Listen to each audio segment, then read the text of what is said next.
Namaskaram. A very good morning to everyone present here.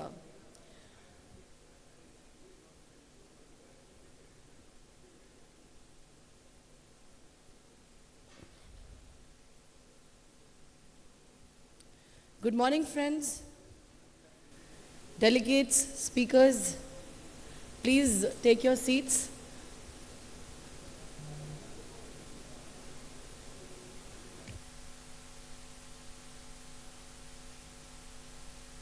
Explore and elevate. We begin with a fireside sports 2.0, the India playbook, a fireside chat that unites and excites millions across India sports. With new formats, broadcast models, and digital platforms, CEO Sports GeoStar to start this session. Please welcome with a round of applause.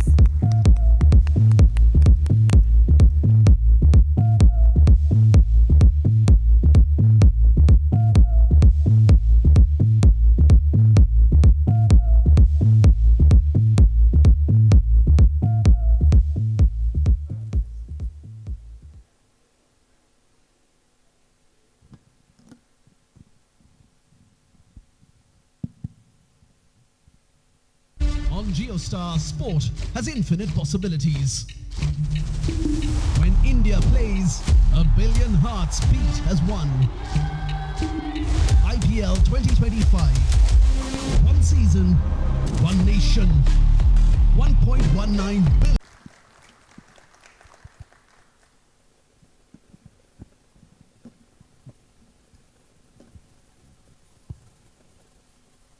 Very good morning, everybody. First of all, it's an absolute pleasure and honor to be here. I've heard yesterday was a massive success, so hopefully today continues in the same vein. Ishan, very good morning to you as well. Morning, DK. I was just joking that at 10 a.m. start, it's probably not going to see too many people in the audience, but we already see the room filling up over here, and I'm sure it's not because of me. Well, I can say for a start, there's more people here than the India-West Indies test match. First of all, you're part of a journey that is a very interesting place, I feel. If you look at where sport is in general, and just the VT that we had here, there's a lot of smaller sports coming in with a lot of action as well. For example, Kabaddi is a great example. People didn't know what Kabaddi was before the PKL had started. Today, it is in a very, very different place. And then you have the beast like IPL, which is based on cricket. And you have other sport from other nations who are trying to get a fair share of the pie as well by coming to India.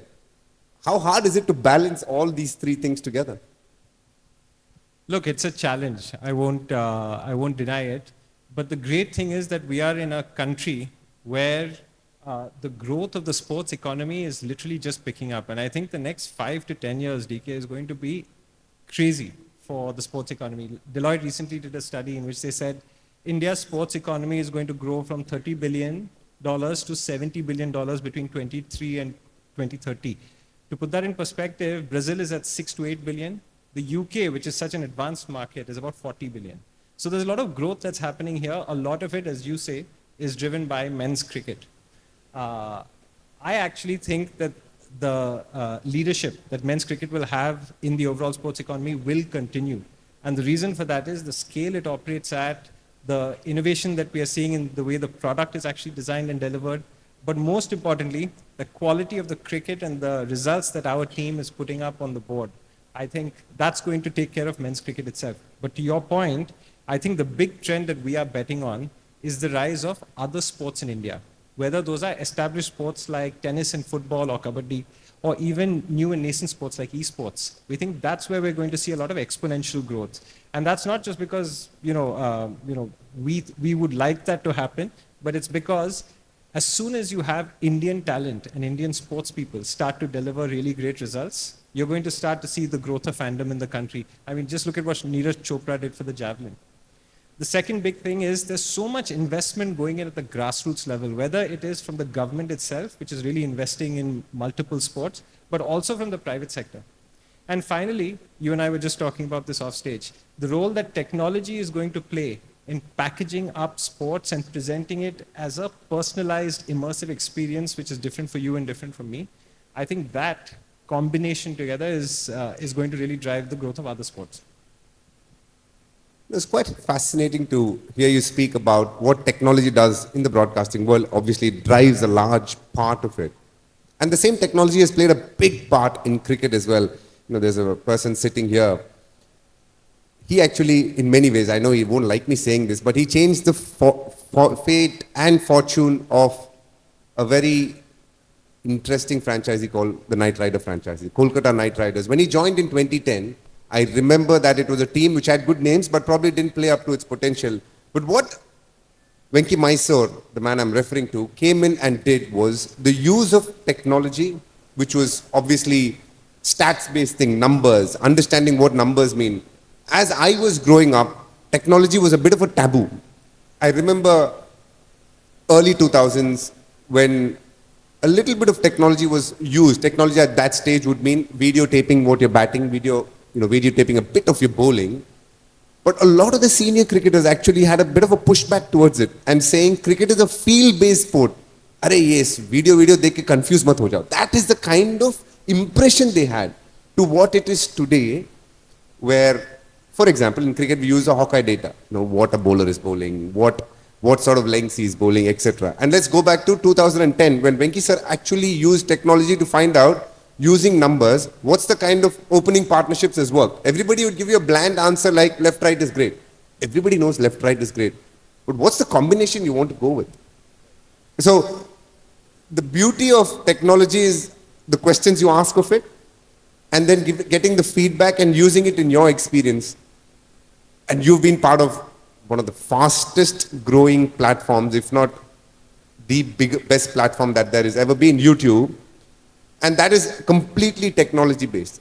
And here we are in the broadcasting industry where there is a little bit of technology coming in the way of digital. And there is obviously the usual one where people are seeing it across smaller villages and everywhere else.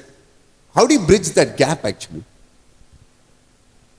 I think that is the question that keeps all of us awake at night the most, DK. But if I take a step back, you referenced when I was working at YouTube. See, one of the things about India as a country is that we are at the cutting edge of adoption of new technologies as they come in. I remember reading recently that ChatGPT and OpenAI, India is now the second largest market already for ChatGPT, which is quite an advanced use of technology in that sense. So in our case, we are always led by the consumer. If our consumers are keen to adopt technology, which we have seen across the board that they are, then that's what gives us the confidence to really invest. Now, if you look at I mentioned earlier, some of the packaging and the production and the innovation that is in that sense, that's an absolutely key area for us to make sure that we're able to personalize the experience for you versus me, even if we're watching the same match. Now, that may be something as straightforward as, camera angles or the multicam that you saw over there. Or whether if you are maybe of a younger audience, you're used to watching all video in a vertical format. We have Max View that allows you to watch cricket in that same vertical format. Or if it's a lot more interaction that you're seeking on your phone, whether it's a bit of the social gaming piece of it, or whether it is something more transactional, maybe like some kind of shopping-based integrations. Those are all technologies that we are seeing adoption across the board, and we're very keen to build into our own product. I think the really interesting thing is what happens from here over the next 3 to 5 years. I mean, everybody in this room is aware of what's happening with AI and especially with content creation. And we think that's a really exciting space because the sports viewing experience is going to dramatically transform in the next 3 to 5 years. Our vision of this is a completely personalized 1:1 feed for every cricket viewer or every sport viewer in the country. So even though you and I are watching the same match, what you will see is very different from what I will see. It will be based on which commentator I want, what kind of stats, what interactive features, which camera angles, completely different. And while that may seem fantastical today, already in the last, I would say 6 months, 9 months, 12 months, what we're seeing is quite remarkable. AI is already impacting our workflow. So things like smart highlights, where we have machines basically cutting clips based on where the machine predicts will be most well received by the audience. Or language, that's an obvious one, subtitling, or helping with commentary. We had a clip where we had Stuart Broad was doing his commentary in English, where we switched him to Tamil in his own language. We got the accent right, apparently. We have some native Tamil speakers in our team. Or even these, interactive features like, live polls or predictability scores. And how do you, intertwine that into the entire product experience? And how do you do it so quickly that you're able to A/B test and see what works? This is the area that I think is going to really dramatically supercharge what's going to happen in the next 3 to 5 years. I'm surprised Stuart Broad is, or rather AI isn't aware that Stuart Broad is very fluent in Tamil. Nasser Hussain is very fluent in Bengali. I think you should definitely ask them a few questions related to that. Now, when it comes to cricket, the one thing that AI definitely cannot replace is live sport. Everything else around it, the workings, can be replaced. And live sport in general is going through a bit of a transition. And there's 3 different formats. Let's speak about cricket as a sport right now. 3 different formats. We all know T20 is probably the most successful one in terms of a business point of view. But there are 2 other formats that are coexisting, which is very important to the sport in itself. The fact that a lot of domestic cricket, a lot of the grants that ICC gives various countries is based out of those 2 formats. Now, everybody knows that there are a lot of takers for the shorter format. The shorter it gets, the better it gets. But there are too many formats, even in the shorter format, but people seem to get attracted a lot more towards T20 and where it stays. Now, as a broadcaster, you're sitting in the hot seat, so to say. What does it take for smaller countries to try and grow their other formats or help the other 2 formats almost exist in the ecosystem, so to say? Or is that a question, in fact, not even should be pointed at you, more towards the ICC probably? Yeah. Look, I think this is a question that is relevant to all the stakeholders in the cricket ecosystem, ICC, the BCCI, actually ICC in this specific case. If you look at the way we think of cricket, a lot of people look at men's cricket, and specifically Indian men's cricket, as being a sort of zero-sum game, in the sense that Indian men's cricket is so big, if that wins, everything else loses. Actually, we think it's actually the opposite of that. It's the biggest lever that we have in order to grow other sports and other countries and the participation. So, for example, the sheer volume of traffic and interest that we get on Indian men's cricket is traffic that we can funnel to different parts and different sports in order to cross-promote them. And we've used that very successfully to grow other sports, for example, Premier League, Kabaddi, or the US Open. You spoke about the 3 formats. The India-England Test series that we were just talking about was the highest viewed Test series ever across our network. So it shows that there is still interest in these formats, at least amongst the core fans. And how are we able to then expand that interest to adjacent fan groups and build a really immersive experience? That is I think, the trick that we're always trying to get to. Now, on Premier League, are you a football fan or a tennis fan? Tennis fan, not so much Fan. football. Okay, then I'll take US Open as an example. On the AB, you would have seen that, I think it was 28 million viewers that we saw on the US Open. That was a 96% jump year on year over last year. Now, why is that? One of the reasons is, one of the feeds that we did basically followed Indian athletes at the US Open. And even though the results maybe were not that great, but there was a lot of interest over there. This is a technique that we used even during the Olympics in Paris in 24. We had a special feed, called India in Focus. And 65% of the overall live watch time that we saw in the Olympics came on that feed. And if we're able to take men's cricket, the funnel, and put it into that feed, that's the way that I think the cross promotion will happen. And so from a broadcaster standpoint, that's the role that we can play in order to build up other sports. That's fantastic to hear. We all know how passionate a country India is. And to see the kind of interest they have towards Indian sports persons across sport is always fascinating to hear. But more importantly, when it translates into numbers, you can see that could be a very ongoing, consistent part of your process as well. The one of the fastest growing, I can't say a format, area in sport is women's cricket. And as we sit here today, there is a World Cup that is happening. Yes, it is the 50 over World Cup. But it seems to be a format that when I say format, not the 50 overs, but the women's cricket seems to be a platform where young girls have actually slowly but steadily, using WPL as the platform, taken it to the next level. You can see India now on par with Australia's, England's of the women's cricketing world. Now, obviously, WPL has played a big part in it, and you all have definitely played the biggest part in it. Do you see that constantly growing as well? It is one of the biggest priorities for us to make sure that we get women's cricket and drive growth over there. And obviously, from a consumption standpoint, there is a lot of headroom. So from a business standpoint, it makes sense for us to do that. But I think more importantly, it's really important for women's cricket to grow, for our sporting culture overall as a nation to become more representative and inclusive. I have a 6-year-old daughter who's in school now, and she started playing cricket in school as a result of what's going on in the Women's World Cup. I just heard about this the other day, and it was so pleasing to hear. Because when that happens, then the whole flywheel kicks in. And what I mean by that is, you spoke about the WPL, but then there is investment from the government, from the private sector, broadcasters lean in, you have local leagues and franchises coming up. And when that starts happening, our results improve, the quality improves, and then we're not just at par, hopefully, with Australia and England. Hopefully, we'll beat them in the next few weeks and take the cup. So, did you see the game on Sunday, the India-Pakistan game? Yes, very much. Did you have a favorite moment from? I must admit that I was genuinely looking forward to India having a convincing game, which they did, but there's a bit of a stutter through the middle, so I was a bit worried there, but they did, as expected, exceedingly well at the back end of the game. And India, as a team, is doing phenomenally well, and what for me is so keen, I mean, if you had to ask me the moment, I would say Harmanpreet's run out that she got. I think there was a lot of fire in it, and I quite like the way she leads the team as well, with a lot of emotions behind it, and that's what you want to see.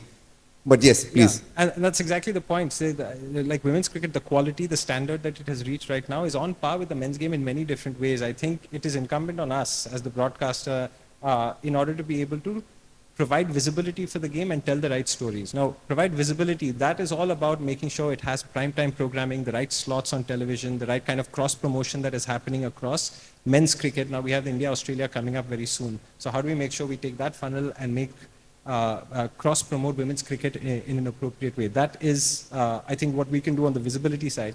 And on the storytelling part of it, there are so many stories over here, DK, which I'm sure you know better than anybody else. You know, taking us behind the scenes. We did a segment called Hum Honge Kamyab, where we, had access to the team's training session in Vizag. And of course, you saw them at the nets, you saw them do their fitness drills, but you also captured a lot of banter between the team that made it a lot more relatable to different audiences.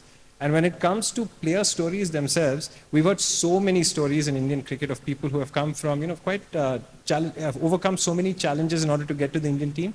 For women, it's just the next level. So the stories that we're able to tell, I think, are really interesting. For example, I think it is Shafali Verma, who was not able to play cricket in Rohtak. And her dad said, why don't you cut your hair and play with boys? And they just assumed that she was another boy playing at the nets. And so those kinds of stories, if we're able to bring out and tell in an appropriate, engaging way, that's what I think will lead to the growth of women's cricket also. When IPL came about in 2008, this is probably my last question on cricket, then I'll drill Ishan a little bit on generic sport as well.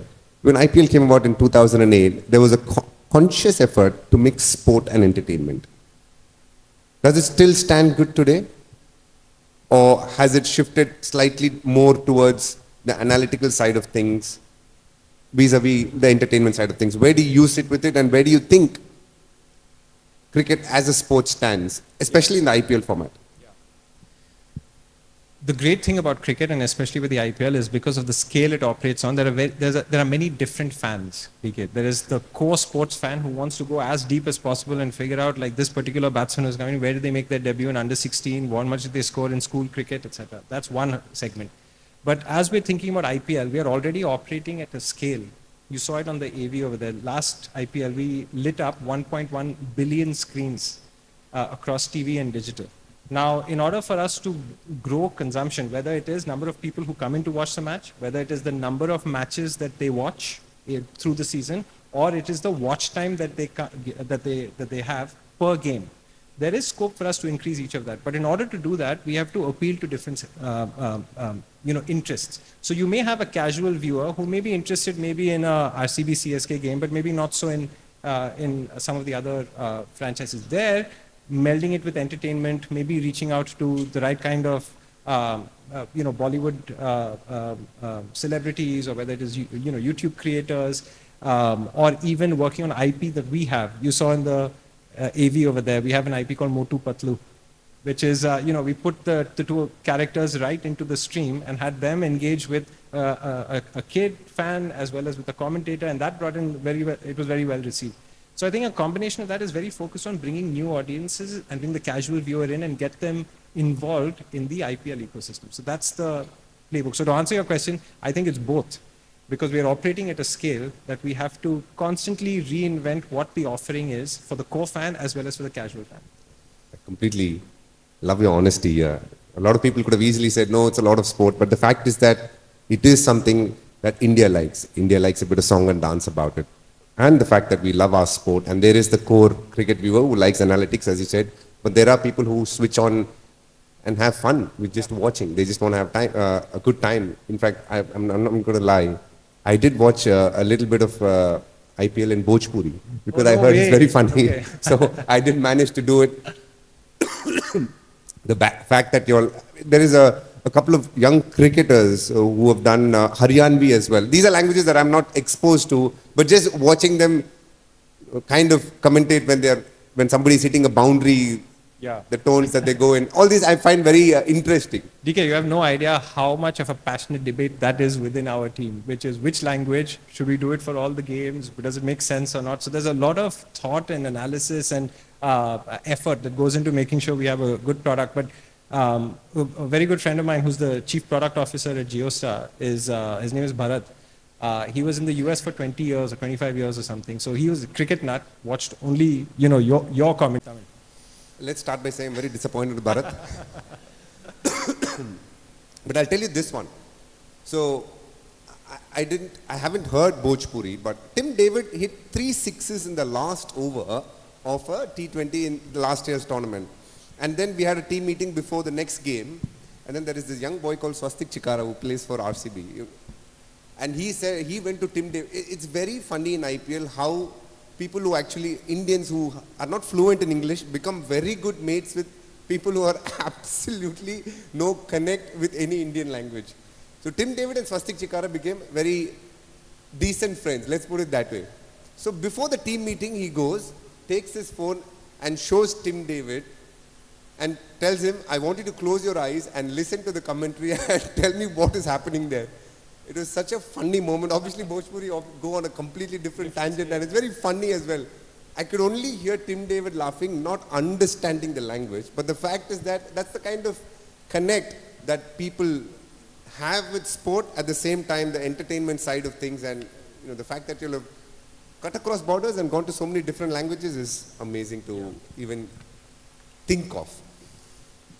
So on a lighter vein, let's finish this session by me asking you a couple of rapid fire, as I call it, but let's keep it very honest as well. I didn't know this was happening. Okay, so go for it. It's always important to bowl a googly at the end of it, so that if the batsman is not ready, you have a chance of a wicket there.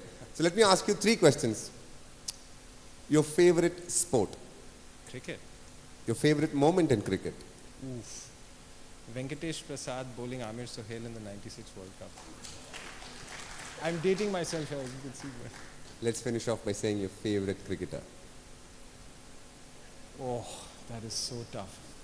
Okay, but in order to not to create any controversy, I'm going to choose a women's cricketer. Brilliant. Smriti Mandana. Lovely. We are due a big score from her. It's been an absolute pleasure talking to you, Ishan. I know we're getting, but I would be remiss if I did not take this chance, DK. I need to ask you a question, which I'm sure many people in the audience also have. I want to take you back to Colombo, 2018. The finals against Sri Lanka. We need 38 runs to win, I think, in 12 balls. You're at the crease. What's going on in your mind, and how did you take us past the winning line for that iconic moment in our history? I'm sorry, I have a bit of a cold, as you can spot my voice. But let me just start by saying it was a very happy time in my career. Up until 2017, I'd played for various different teams, I kind of made up my mind that I want to be associated with an IPL team for a long time. And in that auction, I got picked for KKR. And there is Venki Mysore sir there, who is the CEO of KKR, who very much in favor of that decision. I'm hoping, I don't know, I haven't asked him, but it must have been the case, I guess. So in the lead up to that, it was a year-ending tournament. What I mean by that is that was the last tournament before the IPL started. So it was a year-ender. And about 3 weeks prior to that, he had called up and said, Dinesh, would you be interested in captaincy? And as you would know, he's done his due diligence and he's grilled me like he would grill anybody else and made sure that I would be a decent fit for his franchise. And that was a very important moment. So that is when I had also recently, just prior to that, started collaborating with my then coach, Abhishek Nair. So we had practiced these 10-ball, 12-ball scenarios quite a bit in the lead up to that. Not knowing what the future could hold for us, but definitely aware of the fact that there would be an opportunity to only play anywhere between 15 and 18 balls. So how do you create an impact in that? Nobody had taken it up as a kind of absolutely. To keep doing it day in and day out wasn't going to be easy because you'll end up seeing a lot more failures than success. But I wanted to make a life out of it by being that middle order finisher, as they call it now. So that's when the journey started, and I practiced so many 8-ball and 12-ball scenarios that walking into that game, I had belief that I could do it, but rather I knew how to do it. I hadn't done it in an international game before, but then I believed that I could do it. So when I went in there, it is so interesting. It's like being well prepared for an exam. You are nervous, but at the same time, you're aware that most things thrown at you, you can have an answer to, and things just fell in place. It happened from such a subconscious kind of place that I just reacted to whatever was thrown at me. The brain was working well. And then I think the stars aligned as well. And thanks to your X platform, even today, that is the most watched sports video. And that is something that I'm really proud of. But that for me was the highlight of my career. Every cricketer would be known for one or two things through their career. For me, definitely the Nidahas Trophy was something that I'll always be remembered by. Thank you.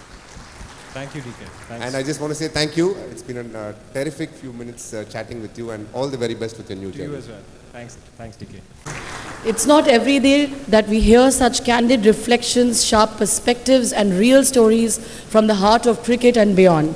What a great fireside chat. Your words have sparked ideas, laughter, and inspiration. Going forward, the first panel is of the day is on cricketainment and beyond, the power of live entertainment. Experiences, franchise cricket, and large-scale events have created an entirely new ecosystem.